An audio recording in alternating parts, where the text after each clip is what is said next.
நீங்கள் வந்து குரானை பிலீவ் பண்றீங்க. இப்போ இந்த குரான்ல கூறப்பட்ட சில விஷயங்கள் அறிவியலுக்கும் ஒத்து போகுது அப்படின்னா நீங்க ஃபர்ஸ்ட் எதை சொல்லுவீங்க?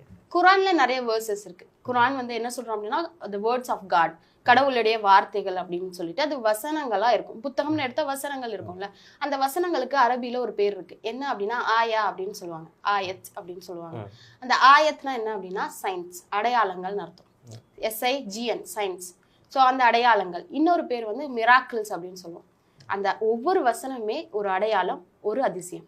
எதற்கான அடையாளம் அப்படின்னா கடவுள் இருக்காரு அப்படின்றதுக்கான அடையாளம். எதற்கான அதிசயம்னா இது மனிதனால சொல்லப்பட முடியாத வார்த்தைகள் அப்படின்றதுக்கான அதிசயம். ஸோ அப்போ குரான்னு பார்த்தா ஃபுல் குரானுமே அதிசயமாக தான் இருக்கும், ஃபுல் குரானுமே உங்களுக்கு அடையாளமாக தான் இருக்கும். அதில் குறிப்பாக சில விஷயங்கள் என்ன அப்படின்னா அட்வான்ஸ் சயின்ஸை பேசணும். நம்ம பழைய சயின்ஸ் கூட கிடையாது, ரொம்ப அட்வான்ஸ்டு சயின்ஸை பற்றி பேசணும். இப்போ ஒரு மனுஷன் வந்து ஃபிசிசிஸ்ட் இருக்காரு அப்படின்னா அவருக்கு வந்து கெமிஸ்ட் பற்றி நாலேஜ் இருக்காது, டீப் நாலேஜ் இருக்காது. ஜென்ரலாக நாலேஜ் இருக்கும், டீப் நாலேஜ் இருக்காது. PhD லெவல் பண்ணவங்களுக்கும் ஒரு ஃபிசிசிஸ்டுக்கும் கண்டிப்பாக டிஃப்ரென்ஸ் இருக்கும். ஒரு சயின்ஸ் ஸ்டூடெண்ட்ஸ்க்கு ஆர்ட்ஸை பற்றி நிறைய தெரியாது. ஸோ எல்லா டிபார்ட்மெண்ட்டையும் ஒரே மனுஷனால கவர் பண்ண முடியாது. ஸோ இந்த குரான் என்ன சொல்கிறாங்க, முகமதுடைய வார்த்தைகள்னு ஏத்திஸ்ட் சொல்கிறது ஓகே.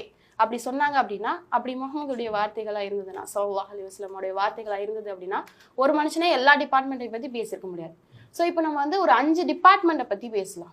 5 விஷயங்கள்: physics, chemistry, embryology, geology and நம்மளுடைய ஹிஸ்ட்ரி. இதெல்லாம் பேசுவோம்.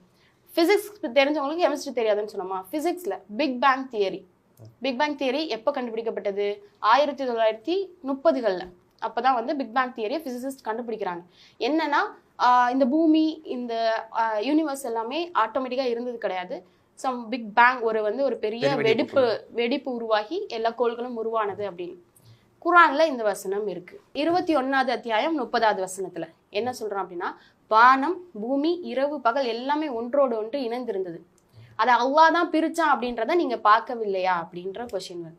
ஸோ வானம், பூமி எல்லாமே ஒன்னாதான் இருந்தது, அதை செப்பரேட் பண்ணி பிரிச்சு எடுத்த அதுக்கப்புறமா தான் பிரிச்சு எடுக்கப்பட்ட பிறகுதான் இந்த உலகம் வந்தது அப்படின்ற ஒரு விஷயம். ஸோ அந்த பிக் பேங் தியரி வந்து இப்போ 1930களில் கண்டுபிடிச்சது. எப்படி 1455 வருஷத்துக்கு முன்னாடி ஒரு மனிதனால சொல்ல முடியும்? யார் சும்மா ஒரு பேச்சு வாக்கில் இதெல்லாம் சொல்லிட முடியாதுல்ல. ஸோ ஃபிசிக்ஸ் வந்து இன்னைக்கு இருக்க அட்வான்ஸ் சயின்ஸுக்கும் குரானுக்கும் எந்த ஒரு மாற்றமும் இல்லாமல் இருக்கு அப்படின்றதுக்கான அடையாளம் எது? கெமிஸ்ட்ரி பார்த்தோம்னா மினரல்ஸ் தெரியும் நமக்கு, தனிமங்கள் அதெல்லாம் வரும், உலோகம், தனிமம், அந்த மாதிரி விஷயங்கள்லாம் வரும்.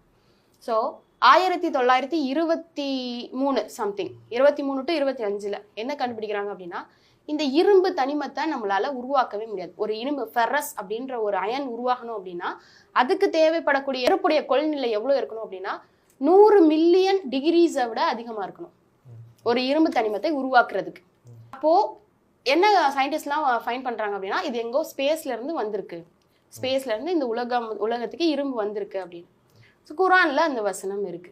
57வது அத்தியாயம் 25வது வசனம். ஹதீத் அப்படின்னே இந்த அத்தியாயத்துக்கு பேர், இரும்பு அப்படின்னே, இரும்பு தான் அப்படின்ற டாபிக்லேயே அந்த அத்தியாயம் இருக்கு. என்ன அப்படின்னா, இரும்பை நாம் இறக்கினோம் அப்படின்னு வரும். இரும்பை நாம் இறக்கினோம், அதாவது வேற எங்கேயோ இருந்து வந்து பூமிக்கு இறக்கினோம், அதுல உங்களுக்கு நிறைய பயன்கள் இருக்கு அப்படின்ற வார்த்தை வரும். ஸோ இரும்பு அப்படின்றது இங்க உருவானது இல்லை, வேற எங்க இருந்தோ வந்தது அப்படின்றத 1455 வருஷத்துக்கு முன்னாடி எப்படி சொல்ல முடியும்? ஸோ ஃபிசிக்ஸோடைய இன்டெப்தா இருக்கட்டும், கெமிஸ்ட்ரியோட இன்டெப்தா இருக்கட்டும். தென் பயாலஜிக்கு மூவ் பண்ணலாம். பயாலஜின்னு வரும்போது எம்ப்ரியாலஜி. பயாலஜியில நிறைய விஷயங்கள் நம்மளே பேச முடியும். உடல் உறுப்புகளை பத்தி பேசலாம், மனிதனுக்குள்ள உறவுகளை பத்தி ஈஸியா பேசிடலாம். எம்ப்ரியாலஜியை பத்தி ஈஸியா பேச முடியாது. கரு எப்படி உருவாகுது, ஏன்னா அது கண்ணுக்கு தெரியாத விஷயம். ஒரு தாயோடைய கருவுக்குள்ள உருவானது. இந்த எம்ப்ரியாலஜியோட ஹிஸ்டரியே எப்ப இருந்து உருவாகுது அப்படின்னா 1959 தான் எம்ப்ரியாலஜி டெவலப் ஆகுது. முன்னாடியே வந்து கரு எப்படி உருவாகுது அப்படின்றத டிசெக்ட் பண்ணி கத்துட்டு இருந்தாங்க.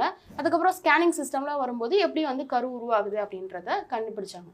ஆனா 1455 வருஷத்துக்கு முன்னாடி குரான்ல இருக்கக்கூடிய வார்த்தைகள் என்னது? 23வது அத்தியாயம் 12ல இருந்து 17 வரை ஒவ்வொரு ஸ்டெப் பை ஸ்டெப்பா வந்து எப்படி கரு உருவாகுது அப்படின்றத வந்து அல்லாஹ் சொல்றோம். என்னன்னா ஃபர்ஸ்ட் வந்து அது வந்து ஒரு இரத்த கட்டியோட நிலைமையில, அட்டைப்பூச்சி போன்ற இரத்த கட்டி.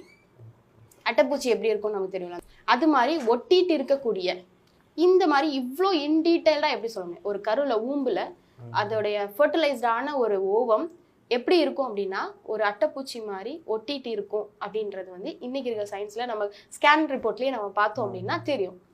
ஸோ அந்த நிலைமையில ஃபர்ஸ்ட் உருவாகுது. அது எப்படி உருவாகுது அப்படின்னா நுத்துஃபா அப்படின்ற வேர்டை சொல்லியிருப்பான்லாம். நுத்துஃபா அப்படின்னா என்னதுன்னா 2 திரவங்கள் சேர்க்கிறது. ஆப்போசிட் ஜெண்டர்ஸ் இருக்கக்கூடிய திரவங்களை 2 திரவத்தை நம்ம சேர்த்தோம்னா நுத்துஃபா அப்படின்னு சொல்லுவோம். ஸோ அந்த நுத்துஃபால இருந்து இது உருவாகுது அப்படின்னு சொல்லுவாங்க. நுத்துஃபா அப்படின்றது எதுனா மேலோடைய ஸ்பெர்ம்ஸும் ஃபீமேலோட ஓவமும் மிக்ஸ் ஆகி இது வந்து உண்டாகுது அப்படின்ற விஷயங்கள். ஸோ ரத்த கட்டி நிலைமைக்கு வந்துடுது. அதற்கப்புறமா அதற்குடைய சதைகள் கொடுக்கப்படுது.